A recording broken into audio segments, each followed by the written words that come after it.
Hello dear students, welcome to come back my YouTube channel easy study. बच्चों, आज हम लोग क्लास 12 मैथ्स का चैप्टर नंबर 3 मैट्रिक्स स्टार्ट करेंगे। और बात रही आज का क्लास, तो आज का क्लास मैट्रिक्स जो कि JEE Mains, WBJEE, NDA, air force, navy और क्लास 12 वाले स्टूडेंट के लिए इम्पोर्टेंट रहेगा। तो आप लोग नोट्स भी बनाइएगा और जहां डाउट आए तो कमेंट सेक्शन में डाउट जरूर पूछिएगा, हम सभी का रिप्लाई करेंगे। तो आइए स्टार्ट करते हैं मैट्रिक्स।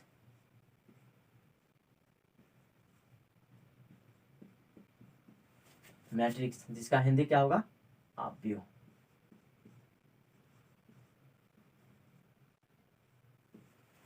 मैट्रिक्स कुछ भी नहीं है, जस्ट एक नंबर या फंक्शंस का अरेंजमेंट है। तो इसका छोटा सा डिफिनीशन है, वो पहले हम लोग देख लेते हैं। Rectangular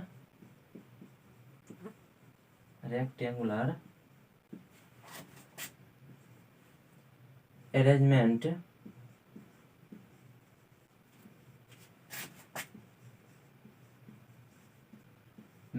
of rectangular arrangement of numbers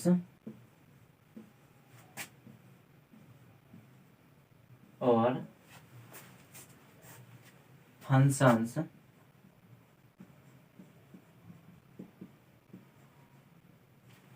is called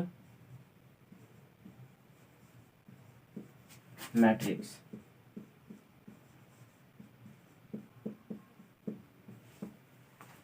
मेरे विद्वानों, जरा ध्यान दीजिएगा कि यहां पर दो टर्म आया, एक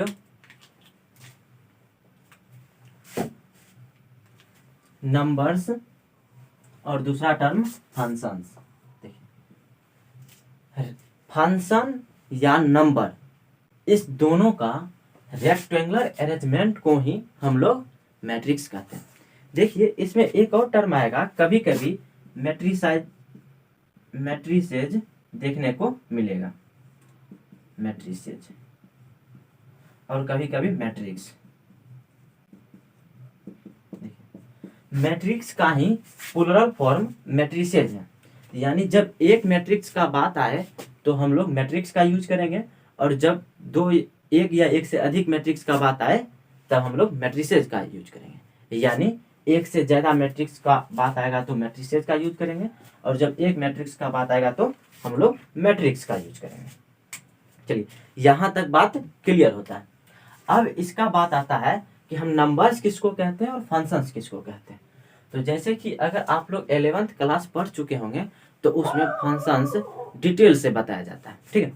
तो अभी हम लोग थोड़ा सा इसका झलक देख लेते हैं कि पहले नंबर्स जैसे माइनस इन्फिनिटिव से प्लस इन्फिनिटी तक के बीच का जितने भी अंक आते हैं वो सब नंबर्स आते हैं, ठीक है। जैसे कि एग्जांपल -10, -7, -8, -2, 0, 1, 5, 6, 8 ... ठीक है। तो ये सभी क्या हो जाएंगे? नंबर्स हो जाएंगे। इसी तरह अगला क्या आया? फंक्शंस।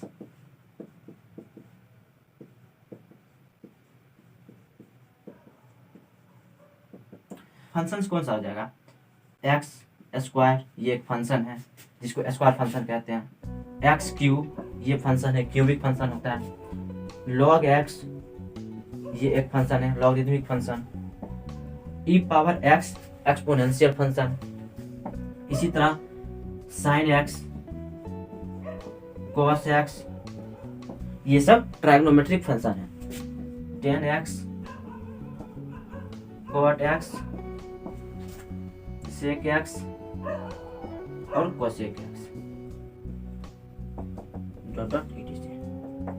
ये सभी फंक्शंस होते हैं। मेरे विद्वानों, बात मिला जुला कर यहां तक आया कि नंबर्स या फंक्शंस का रेक्टेंगुलर अरेंजमेंट को हम लोग मैट्रिक्स कहेंगे, आप व्यू कहेंगे। अब जैसे इतना अगर आप लोग देख लिए हैं तो थोड़ा इसको हम मिटाते हैं, ठीक, स्क्रीनशॉट कर लीजिए। बच्चों ये तो डिफिनीशन की बात हुई, अब इसको हम डिटेल से समझते हैं। जैसे कि अगर हम आप लोगों को कुछ इंफॉर्मेशन दें, यानी कुछ इंफॉर्मेशन प्रोवाइड करें कि सपोज दैट कि Ram has 10 books and 5 pens,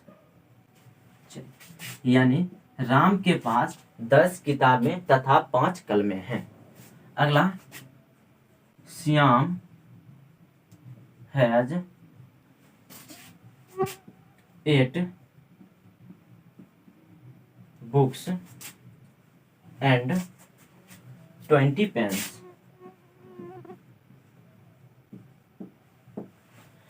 क्या आया कि श्याम के पास 8 किताबें तथा 20 कलमें हैं।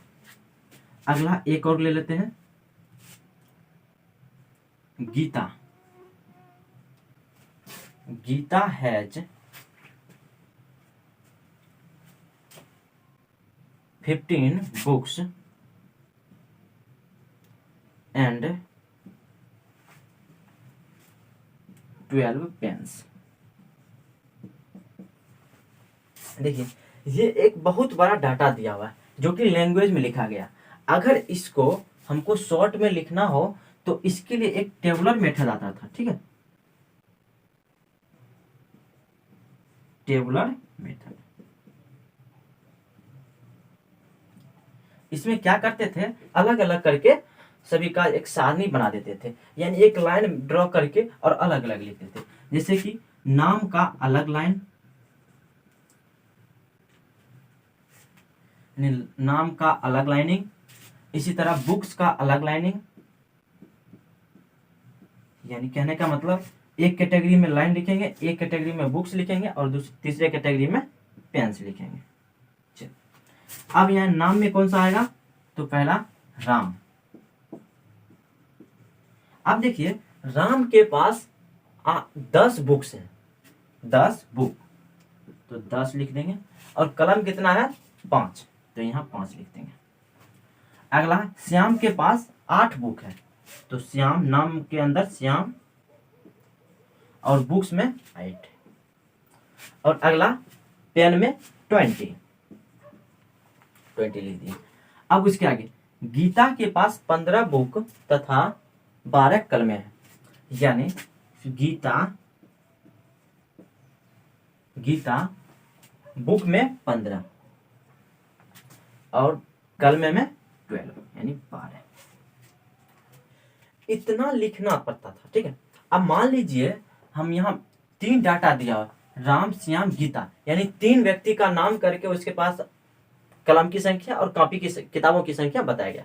लेकिन अगर इसी तरह बहुत सारे नाम दे देते, 1000, 2000, 5000, 4000, 100, 200, तब हम लोगों को लिखने में थोड़ा कठिनाइयां होती, इतना लैंग्वेज बनाना, पूरा मतलब परेशान हो जाते, ठीक है। तो इसके लिए एक शॉर्ट फॉर्म दिया गया, टेबुलर मेथड। लेकिन इस टेबुलर मेथड हम लोग बचपन क्लास में पढ़ते थे, 7, 8 में, 9, 10 में। जैसे सपोज दैट मान लीजिए एक बैचमेट के लिए बाहर, यानी घर से दूर रहकर पढ़ते हैं, तो उनके लिए 2 रूम पार्टनर रहते हैं। तो एक पार्टनर 10 किलो प्याज लेकर आए, दूसरे रूम पार्टनर 5 किलो आलू लेकर चले आए, उसके बाद किसी ने मिर्ची लेकर चले आए। तो उस सभी का जो लिस्ट बनाते हैं, तो वही लिस्ट टेबुलर मेथड कहलाता है। लेकिन जस्ट इसी का कुछ थोड़ा चेंजिंग रूप क्या है, मैट्रिक्स है। जैसे मैट्रिक्स अब हम लोग थोड़ा डिटेल से समझते हैं। देखिए मैट्रिक्स में क्या था कि नंबर्स और फंक्शंस। अब देखिए यहां क्या आया, यहां ये टर्म अलग आ गए, यानी पूरा ये टोटल, ये कुछ एक्स्ट्रा आ गए। मैट्रिक्स में अगर कन्वर्ट करना है तो सिर्फ नंबर्स को ही ऐड करना पड़ेगा या फिर फंक्शंस। तो देखिए, और रेक्टेंगुलर अरेंजमेंट, तो एक रेक्टेंगल के आकार में एक आकृति बनाएंगे और उसके अंदर सभी संख्या या फिर फंक्शंस को लिख देंगे। तो अब देखिए इसके अंदर का जो अंक है उसको एक रेक्टेंगुलर फॉर्म में लिख देते हैं और वो क्या हो जाएगा, मेरा मैट्रिक्स बन जाएगा। तो आइए देखते हैं, एक रेक्टेंगल बना लिए। अब इसके अंदर जो संख्या है उसको लिखते हैं 10, 8, 15। 10, 8, 15, 5, 20, 12, 5, 20, 12। अब देखिए ये मेरा मैट्रिक्स तैयार हो गया। ठीक, अब एक चीज बच्चों ध्यान दीजिएगा कि मैट्रिक्स को हमेशा अंग्रेजी वर्णमाला के कैपिटल लेटर से डिनोट करते हैं।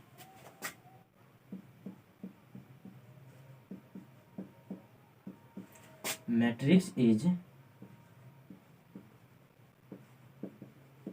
डिनोटेड बाय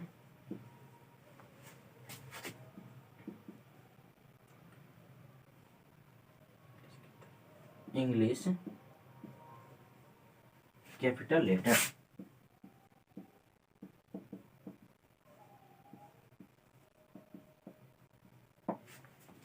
देखिए इसका हिंदी क्या हुआ कि अव्यय को इंग्लिश के यानी अंग्रेजी वर्णमाला के बड़े अक्षरों द्वारा सूचित किया जाता है। As for example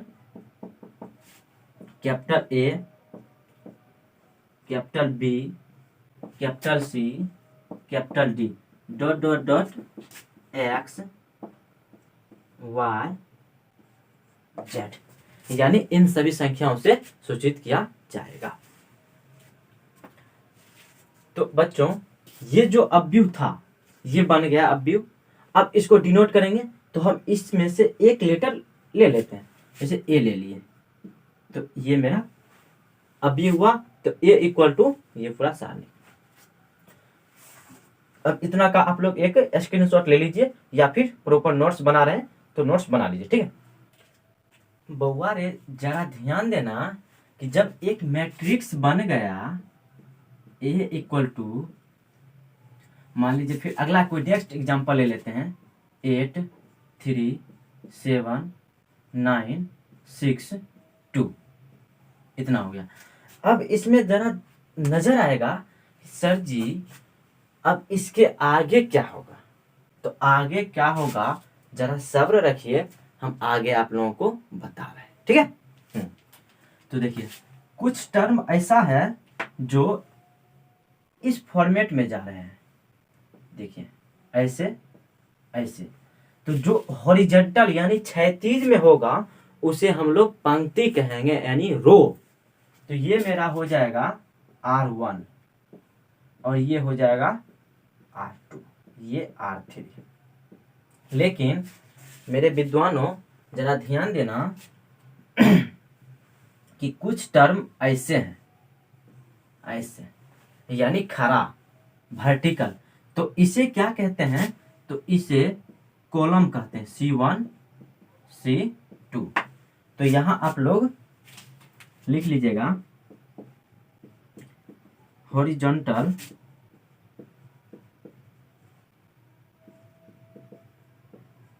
lines are called rows. अगला vertical lines are called column. ठीक है तो बच्चों यहां से अब हम लोगों को पंक्ति या स्तंभ, इसका हिंदी हो जाता है पंक्ति और इसका हिंदी स्तंभ। पंक्ति और स्तंभ ज्ञात करने में अब किसी तरह का परेशानी नहीं होगा। तो अब इस अवयव से हमसे पूछा जाए कि पंक्तियों की संख्या कितनी है, तो पंक्तियों की संख्या 1, 2, 3, यानी पंक्ति की संख्या 3 है। Number of rows equal to 3। इसी तरह अगर अगला पूछा जाए कि स्तंभों की संख्या कितनी है, तो C1 1 और C2 2, तो यानी नंबर ऑफ कॉलम्स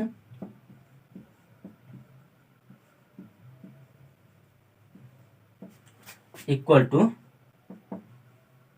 2। अब बच्चों जब इतना हो जाने के बाद इसका अगला स्टेप आता है कि order of matrix. Order of matrix, order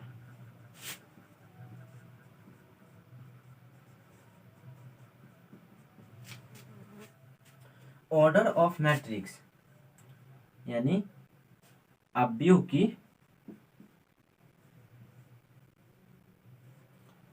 की कोटि।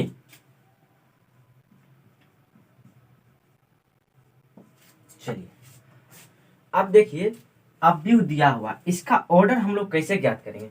तो अवयव का ऑर्डर ज्ञात करने के लिए क्या होता है, number of rows into number of column.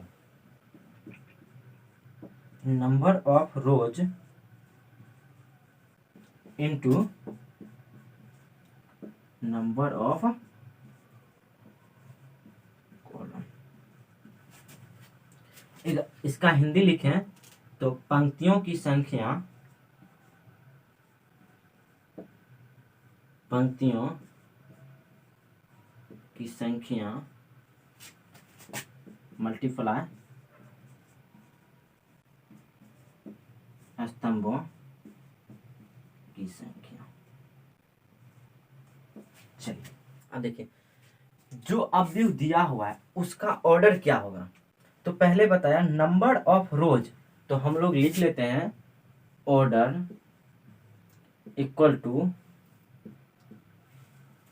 Number of rows कितना है 3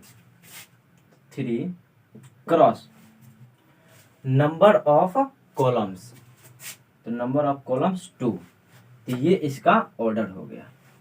अब इसका आगे आता है, इसके आगे number of elements, number of elements, number of elements in given matrix. तो इसका हो जाएगा जो ऑर्डर दिया रहता है इसको गुना करके जो टोटल नंबर्स आएंगे वो इसका एलिमेंट्स हो जाएंगे। तो जैसे 3 गुने 2 तो 3 दूना 6, तो 6 इसका नंबर हो जाएगा। चलिए यहाँ तक कंप्लीट। उम्मीद करता हूँ कि आप लोग यहाँ तक अच्छे से सीख गए होंगे। एक और एग्जांपल लेकर हम लोग चेक करते हैं। देखिए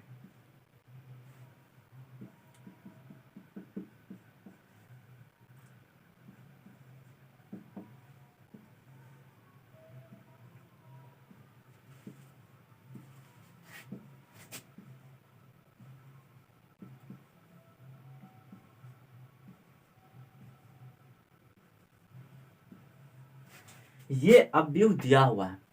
बच्चों एक चीज और आप लोग ध्यान दीजिएगा, ये देखिए एक रेक्टेंगुलर फॉर्म है, ठीक है। तो हम लोग अवयव को इस फॉर्मेट भी लिख सकते हैं, ठीक है, इस फॉर्मेट में भी। जैसे कि मान लीजिए 5 3 8 9 2 6 5 -2 -8 3 6 9, यानी इस फॉर्मेट में भी लिख सकते हैं, लेकिन ज्यादातर हम लोग इसका यूज करेंगे। अब देखिए इससे हम लोग number of rose, number of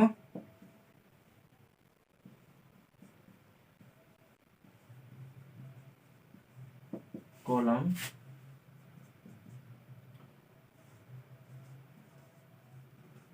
order of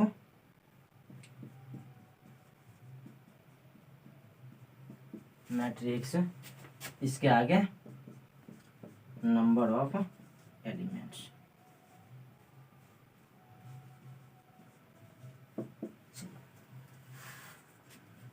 number of elements. अब देखिए तीनों चीज हम लोग याद करते हैं।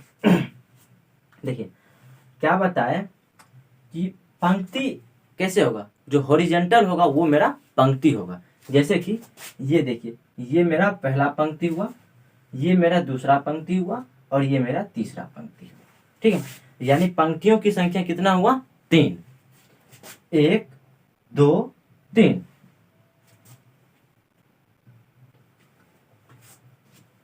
पंक्तियों की संख्या 3 हो गया। अब बच्चों स्तंभों की संख्या हम लोग ज्ञात करना है। तो स्तंभों की संख्या ये होता है, यानी वर्टिकल, तो पहला, दूसरा, तीसरा और चौथा, यानी C1 C2 C3 C4, यानी total number of columns is equal to 4। 4 स्तंभ हुआ। ठीक है, अब इसके आगे आता है कि ऑर्डर ऑफ मैट्रिक्स, अवयवों की कोटि क्या होगा। तो जस्ट अभी पहले ही हम लोग बताए हैं कि order of matrix equal to number of rows into number of columns, यानी पंक्तियों की संख्या क्रॉस स्तंभों की संख्या। तो पंक्तियों की संख्या यहाँ पर 3 निकला, तो 3 क्रॉस और स्तंभों की संख्या 4, तो ये मेरा ऑर्डर हो गया।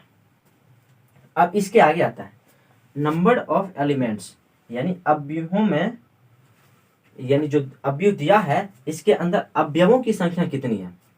तो अवयवों की संख्या देखिए, छोटा अवयव है तो हम लोग गिनती कर सकते हैं, 1 2 3 4 5 6 7 8 9 10 11 12।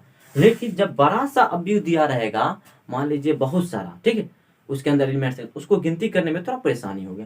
तो इसके लिए हम लोग इसका, यानी इस दोनों को मल्टीप्लाई कर देते हैं, तो वो टोटल नंबर ऑफ एलिमेंट्स ज्ञात हो जाते हैं। तो 3 गुने 4, तो 3 चौके 12, तो यानी 12 एलिमेंट्स है टोटल।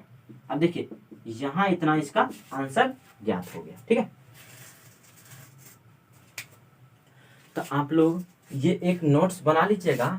आज के लिए बस इतना पर ही क्लास को एंड करेंगे। कुछ इन्फॉर्मेशन आप लोगों को बता रहे हैं कि देखिए, आज से आप लोगों का ये रेगुलर क्लास स्टार्ट हो गया। ठीक है, प्रत्येक दिन इस चैनल पर आप लोगों को क्लास 12 मैथ का सीरीज देखने को मिलेगा। इस सीरीज को हम लोग सक्सेस सीरीज नाम दिए हैं, यानी इसको पूरा रेगुलर कंटिन्यूटी के साथ करने के बाद आप लोगों को बोर्ड एग्जाम में अच्छा से अच्छा मार्क्स आप लोग ला सकते हैं। इन टोटल 100 मार्क्स का होगा बोर्ड एग्जाम, तो उसमें पूरा 100 मार्क्स आप लोग लाइएगा। ठीक, साथ साथ जेई मेंस, WBJEE, यानी इंजीनियरिंग, मान लीजिए छोटे छोटे और अदर कॉम्पिटिटिव एग्जाम, जैसे कि मान लीजिए एयरफोर्स हो गया, नेवी हो गया, NDA हो गए। ठीक है, तो इस सभी का भी तैयारी साथ साथ चलेगा। बात रही क्वेश्चन प्रैक्टिस का, तो क्वेश्चन प्रैक्टिस भी इसी चैनल पर आप लोगों को पूरा मिलेगा।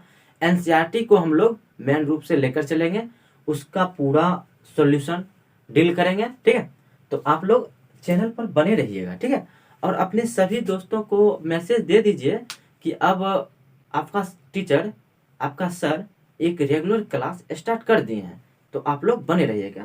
आप लोग चैनल को शेयर और कर दीजिएगा अपने सभी दोस्तों के साथ, और टेलीग्राम लिंक को ज्वाइन कर लीजिएगा। थैंक यू, फिर मिलते हैं नेक्स्ट डे।